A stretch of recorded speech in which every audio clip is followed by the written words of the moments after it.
Greetings, adventurers, and welcome back to Abnormal Voyages. My name is David, and today we find ourselves in Cheshire, Connecticut. We are here at the Barker Character Comic and Cartoon Museum. We're going to dive in and learn about some of those animated friends we love so much. Tag along. We're going to a place that you've never heard of before. It's Abnormal Voyages.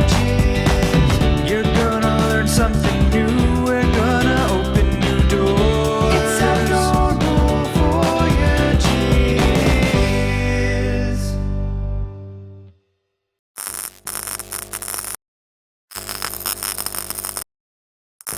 Before heading inside at the Barker, you've got to stop to appreciate all the colorful characters that are outside on the grounds. From comic book characters to Saturday morning favorites, there were plenty of animated icons on display. After you get to hang out with a few of your favorites, we can head inside where you're going to see plenty more. When talking about animation and cartoons, plenty of characters jump to mind, and it only made sense to me to begin with one of my personal favorites, the Walt Disney Company. The Barker has an extensive collection of memorabilia and toys from tons of different animated franchises, and their Disney selection was simply amazing. It's super impressive how all these vintage Mickey Mouse and Donald Duck pieces are in fantastic condition. Some of them were so pristine that it's like somebody just bought it at the store and then brought it straight to the museum to be preserved. One of the big reasons that so many people think Disney when they think animation is the fact that Walt Disney completely changed the way that the world saw animation and cartoons in general. As we all know, Mickey Mouse is probably one of the most famous characters of all time, and the Walt Disney Company produced the very first animated full-length movie with Snow White and the Seven Dwarfs. Without some of the major steps that Disney took, who knows where animation would be today? As you make your way through the Barker Museum, you're going to find memorabilia from all your favorite Disney movies. Even ones like Bug's Life have a really good display. There's certainly a lot of nostalgia at play here, but it's great seeing all these old pieces gathered together. Personally, I grew up in what was considered the golden age of Disney with Aladdin, The Little Mermaid, Beauty and the Beast, so some of these I even owned myself as a kid. Even in looking at the toys that came from the different movies, you can kind of see the evolution of characters and the way that they were shaped and crafted as they went on. The museum does a great job of hitting all the years, including even having some Kim Possible for the Disney Channel fans out there. And you couldn't miss the giant Sheriff Woody that just helped to have a little memento of the fact that Toy Story was the first fully computer-animated movie. Disney is hardly the only name in the animation game, however. Another huge studio is Warner Brothers. Bugs Bunny and all his Looney Tune friends are some more faces that are widely recognized all over the world, and they've had plenty of time in the animation spotlight as well. Though they may not have as many movies as Disney does, there is still plenty of merchandise and memorabilia that has these lovable faces plastered right on them. Another group of superstars in the cartoon world come to us in the form of the Smurfs. Though they may be tiny, their impact on pop culture was huge, and even without any new series lately, we still know all about them. The same can be said for Rocky and Bullwinkle, that very famous moose and flying squirrel, along with other favorites like Underdog. In a slightly more recent animation-adjacent section, video games. Mario, Sonic, even Pokemon have all spawned plenty of new, colorful characters to become cartoons. It's pretty interesting the amount of things that you can find cartoon characters on. Sometimes you'll find them on musical instruments like these ukuleles and guitars, or even in your bathroom in the form of shampoo and conditioner bottles. You just screw the head off there and then pour the soap in your hand. Another everyday staple that used to be filled with animated characters was your telephone. These aren't as useful as our smartphones are today, but I don't think you can argue that these certainly had a whole lot more character. One category that's definitely full of characters is marketing with food and candy. They have an entire room dedicated to all the colorful, tasty characters. As we covered before when we visited the Pez factory, animated characters go hand in hand with this iconic candy. But you'll still see a lot of your favorites in other food products as well, such as cereal probably being one of the biggest. Cereal has always been perfect for animated characters. While some may go the route of having real-life sports heroes and such on the box, it seems that once you have a character people love, that's when you've really hit the jackpot. A great example of this is the candy M&M's. They created their own mascots and before long had an entire cast of characters that audiences really enjoyed. As a matter of fact, most of the most successful consumer businesses out there have done so with the help of a popular mascot.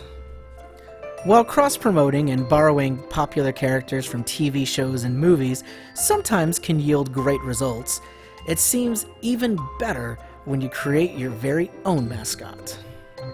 We have these products and corporations to thank for some of our most beloved animated characters.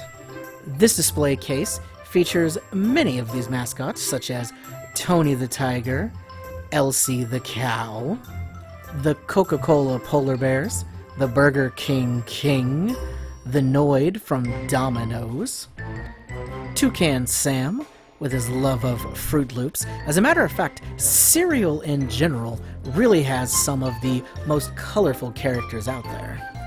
The Orange Bird, created by the Walt Disney Company, Lucky the Leprechaun, Jeffrey the Giraffe, Big Boy of Big Boy's Burgers, Charlie the Tuna, the Energizer Bunny, the Icy Bear, Chester Cheetah of Cheetos, and even Charles Entertainment Cheese of Chuck E. Cheese. And how can anybody ever forget the Taco Bell Chihuahua? And one mascot who has always resonated with audiences is the Pillsbury Doughboy. While his animated design may be fairly simple, his smiling face and classic woohoo have made him a very beloved creation. But we now move on from food mascots and take a look at some of the bigger exhibit pieces here. This is a full location from a classic Gumby cartoon, and here is Gumby and Pokey hanging out with a kangaroo.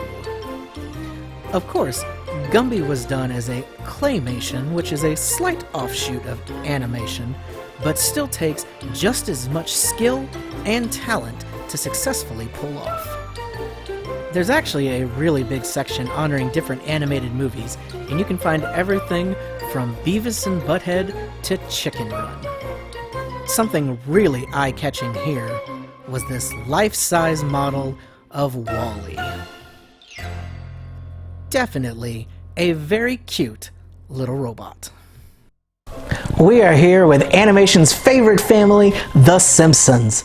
But as much fun as it would be to kick back and watch TV with them for a little bit, we've got a lot more to see here. Let's go check it out. And what would a trip about animation be without checking out the actual art gallery? Here we have the Barker Art Gallery animation. They have some lithographs, original drawings, and prints from all of our favorites. We're gonna go see them now. Right away, you're greeted with some art from the world of Dr. Seuss. At first glance, These may just seem like regular taxidermy pieces, but if you take a closer look, you'll see that all of these are different creatures that come from the world of Dr. Seuss. They're all done extremely well, and would certainly be major talking pieces in any living room. Another gem located here for any Dr. Seuss fans is this original sketching from the book that would become The Grinch Who Stole Christmas. A true holiday classic. For a change of pace, you can check out this section that's all dedicated to Hanna-Barbera and their classic characters, such as Tom and Jerry, the Flintstones, the Banana Splits, the Jetsons. Well, you know what? Let's just display them all together at once. There we go. Yogi Bear, the whole crew, Scooby-Doo, everyone's here in this wonderful piece. Chuck Jones is remembered as one of the most famous animators of all time, and is credited with the creation of almost all the most famous Looney Tunes characters. The gallery, of course, has a whole section dedicated to Warner Brothers, where you can see his work and other artists, with lithographs and stills from some of their most famous shorts. Fans of classic animation will find plenty to spend hours looking at here, including a bunch of work from older cartoons such as Popeye the Sailor Man and Betty Boop. One of the best things about this gallery is, as incredible as it is to look at, every single piece here is for sale, so if you really like something, you could take it home with you. Each of these pieces are one of a kind and absolute works of art. Filling the circle of life, since we started with Disney, it made sense to me that we end here as well. You can find some impressive Disney treasures, such as hand-drawn original sketches from the movies, and gorgeous works of art that you can hang up in your house so that every time you look at them, you'll remember that sometimes, when you wish upon a star, your dreams really do come true. We have definitely had a loony time here at the Barker Museum. My name is David, and this has been Abnormal Voyages. Thanks for tagging along. As our friends would say, that's all, folks.